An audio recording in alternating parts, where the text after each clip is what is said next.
Hey everybody, I wanted to put down in a video what our rotations will look like. A lot of videos that are on YouTube or in other places are a little different than what we're trying to run, but I wanted to get this down so that everybody could understand some of the basics of why we run what we do. So when we start off, and this video is going to be mostly about a 6-2 offense, which is what that means is there's 6 hitters and 2 setters. This is not a normal offense for higher levels. A lot of times they'll run a 5-1, which is 5 hitters and 1 setter. But for our level, especially at the first, we're going to run a 6-2. It gets more setters involved, especially younger setters that need some court experience. So we're going to run 6-2. So there's some basics that we got to cover real quick. So I have these little stickers, or not stickers, little magnets that'll move around, and then there's some other things. So if you note down at the bottom, have red for restricted movement. I'll draw some lines where players can't go, or else it's illegal. Then there's court numbering, and then some possible movements for hitters and that type of thing. So we're going to start off with court numbering. So we talked about this in practice, but how this works for volleyball is if you're looking at this court, and I'm going to make the net just a little more prominent. So we got the middle of the net right here, and then this area back here is the back court, and then up here is front court, where only front row hitters can hit. So how the court numbering goes is it starts with the first player, or the first spot. So this is 1, and then it goes counterclockwise: 2, 3, 4, 5, and 6. Now the reason for that is it's related to when you fill out your lineups for the game, for the match, you put the first person who's going to serve at the top of the list, 2nd, 3rd, 4th, 5th, and 6th. So the scorekeepers know this person will start. Now, something that will probably throw kids the first time in the tournament that we're going to play is when we have the ball. When we start off with the ball, when we start off with serve, this is how it will look: 1, 2, 3, 4, 5, 6 in the lineup. But when we start off with receive, so this team over here is receiving, we actually start back 1. So the number 1 player, the first person to serve, will actually start 1 rotation forward, and that will propagate backwards. So that way, the first person that will serve will start right here. They'll serve, or the other team will serve, will side out, and then this player will come back to serve. So that's something to keep in mind when we have our first game, if players are not used to that. Okay, so a couple terms. So we have setter. The S stands for setter. Outside hitter, OH. Middle blocker, middle hitter, some people refer to them. There's also, we're not going to use these at the moment, but there's right side that goes along more with a 5-1, and then there's the L for libero, who is the back row player that is free to come in and out whenever they need. So those are those terms. And then also for what we're going to show, these orange, those orange tags, those are for front row players. So we'll help, hopefully that'll help kind of clear things up as we do the the rotations. Okay, and then just to kind of make things easier for this, we won't include the libero and obviously the right side because it's a 6-2. Okay, so a couple things. Let's erase the numbers. So there's two terms that we've talked about in practice. We have home, and then we have job. And what that means is when, and we'll start with us serving. So we'll start, I always start with the setter first. And this is where videos don't always have the same thing that I want. But the coaches of the high school team, they start with their middle blocker following the setter, and then outside. And then one of the other things to note is you will always have someone on the exact opposite of you that plays the same position, unless we're running a 5-1, but it's similar. Anyway, so there's a setter that's back row and setter front row, and then obviously that means the next player is the middle blocker and then the outside hitter. So everybody is across from each other. Okay, so right now in the rotation, this is what's called, this is what I refer to as their home position. This is where they are in the rotation. Setter is here, middle blocker outside, setter, middle blocker outside.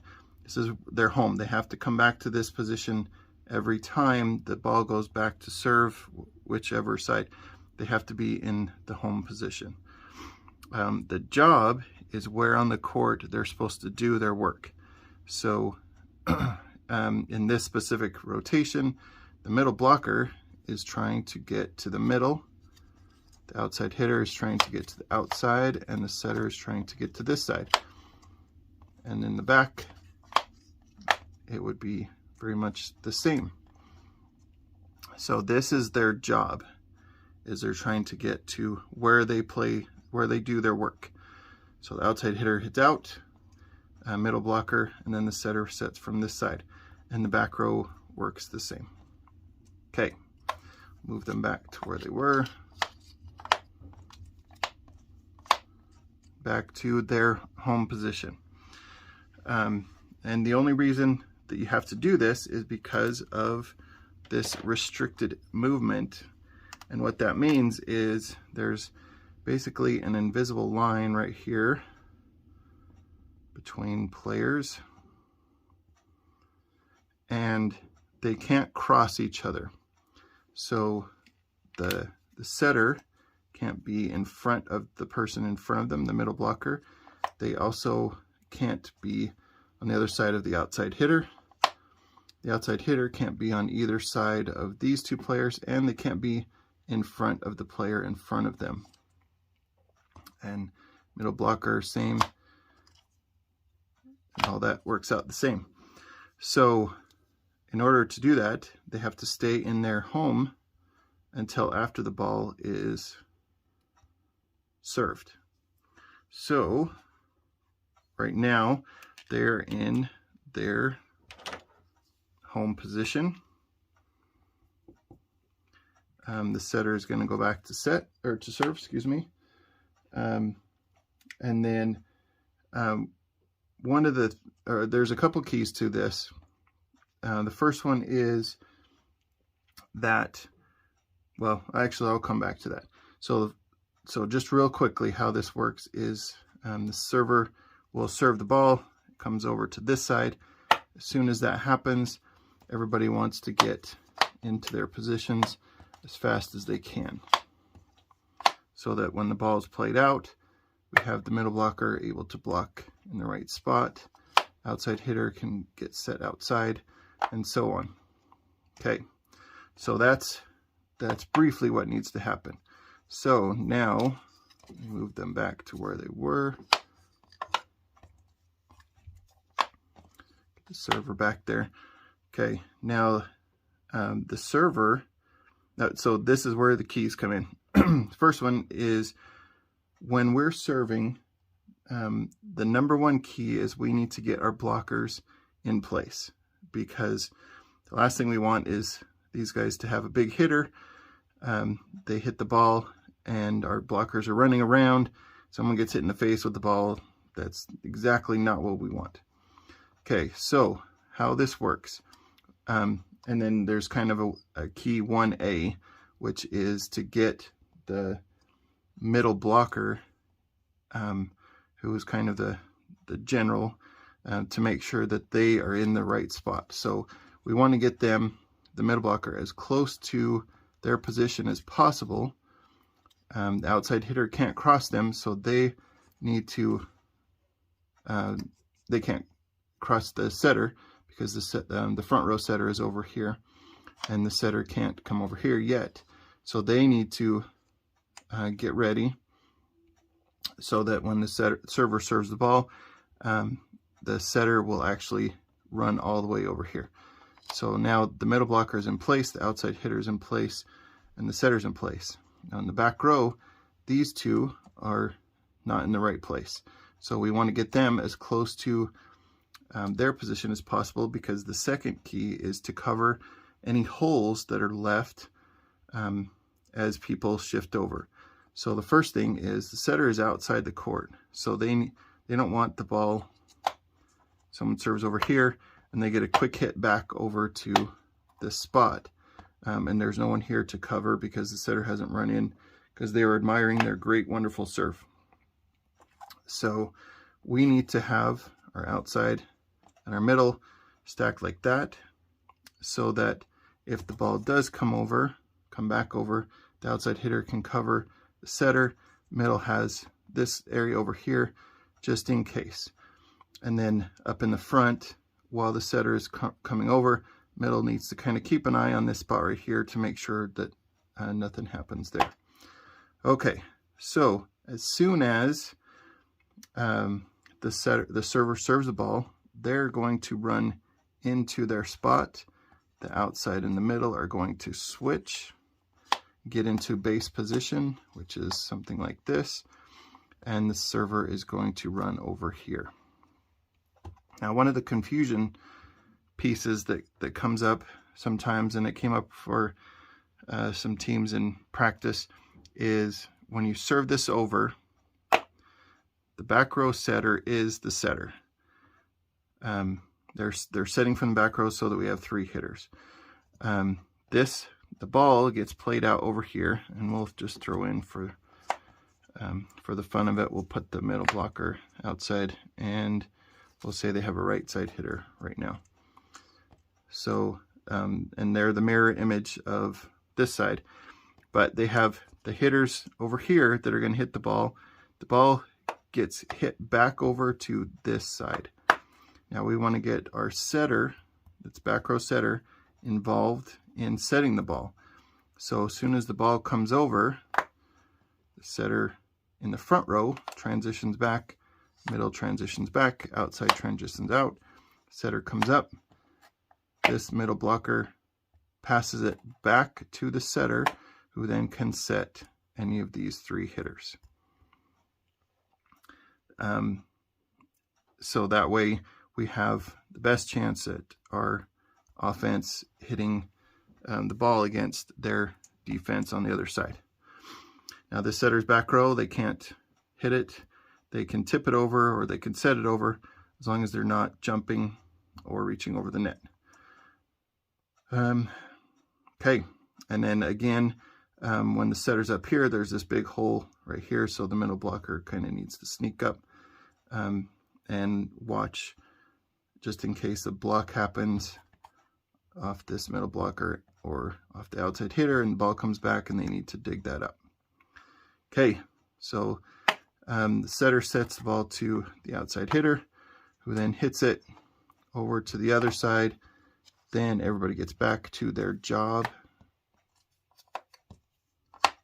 and everybody is happy.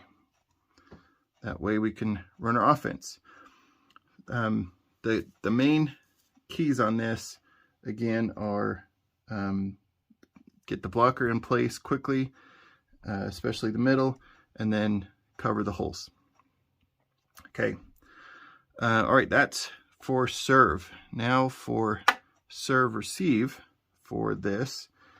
So we'll put everybody back in their home as we had them before. So this is their rotation. The server serves it over here. This team over here puts the ball away, and now we have to receive from the outside hitter that's serving over there. Okay, so this one is where the serve receive is where a lot of people get really confused. Now, again, that restricted movement is in place, so we can't cross over each other. So how this has to work out is we need to move around so that we can make sure the keys to receive these. So these are a little different. Number one is we want to get our setter as close to where they're going to set the ball as possible, which is right up here. Then we want to get our passers so that we have 3 passers in the back so that they can pass to the setter up here. Right now that would leave a big hole right here. And then the other one is we want to get our hitters in a good place to hit the ball. So we're going to erase that line, move over to trying to pass the ball. So this can be run a couple different ways. I actually I like to run this in a way that makes it so that the hitters can be in a good position, and to make sure we get our third passer in the right spot, and it's a little easier for the setter. Some teams will pull the passer in front of the setter back, and then the setter just has to run around. So if we were to, I'll use this green arrow, or green marker. So if I pull this one back, then they also will stack their players over here. The setter will need to run around to this spot so they can set, and then the middle blocker will come out here to hit, or they can go down the middle. And then other teams will have their front row setter up here, and then they'll run around to the back to hit from the backside, which is another possibility. And then the middle hits in the middle, and the outside hitter comes around and hits from the outside. That's fine. Some people do that. To me, that's a lot of movement in the middle of the court, especially with younger players that may not always pass it to right where they need to go. So how I do it is I take the middle blocker and we stack them up in the front, and then we pull the outside hitter back to be the passer. This also does leave some space where the front row setter can come back and pass to. Now what this does, so this setter has to be in front or behind, the middle blocker back here, and they have to be on this side of the outside hitter. So as long as this person, the setter, is in front or behind, the middle blocker, they can actually come over here as long as they're not, pull up my red marker, as long as they're not crossing over this outside hitter. And then the outside hitter who was in the middle, they just can't be behind that outside hitter that's in the back row. So we'll draw that line right there. And then they can't be on this side of the middle. And then everybody else is where they're supposed to be. The outside hitter, or the middle, is behind setter from the front row. Outside hitter is obviously away from them. So we're good there. Okay, this then allows us to keep the setter up in the front, right where they need to be, and then set the ball. It lets the outside hitter come around to the front to hit. Middle blocker hits back here, and the setter in the front row hits out there. one other thing on this, if, for example, one of our passers is struggling, then we can, let's say we'll pull this middle blocker who is likely going to be libero, but we'll pull that middle blocker back, pull the setter back here so that they can pass and then run out. They can pass and then come out here to hit. And as long as this middle is in front of this, or behind, excuse me, the front row setter and to the side of the outside hitter, then we're good there. So that's, there's other possibilities with passing. You can also hide this outside hitter if needed, the same type of way. So we move the outside hitter out here, hide this outside hitter because they have to be, oh, I take that back, I did that wrong. They have to be out of the way. I meant to hide this outside hitter. There we go. That's what I was trying to do. So hide that outside hitter. This outside hitter is passing, middle setter. We try not to get as much of our front row passing, because then they have to pass and then hit, but sometimes players struggle and you got to work with that. Okay, so this outside hitter comes around, hits, middle hits, setter hits. Then the ball goes over, comes over to this side. Then they all have to get back to their regular jobs. So the setter has to come back here, the outside in the middle and the back switch over. The right, or the middle blocker comes up to the middle, outside hitter slides out, and the right side comes over to the side. That way they're now in their jobs so that they can play that out until the ball goes dead. And then if we don't get the point, it goes back over to them to serve again. Then we start over, keep the middle up, setter up here. And this is to stack up here. So that's the term that we'll use, is to stack up here, outside, outside, and we're good. Okay, that's the first rotation of the 6-2. There are 6 rotations of a 6-2, but 3 of them are the same as the other 3, just with different players in the front and in the back. So keep that in mind as we're going forward. Keep an eye on your opposite player, know where they are, and that will help. Okay, I will stop this one and I will create another one for the second rotation.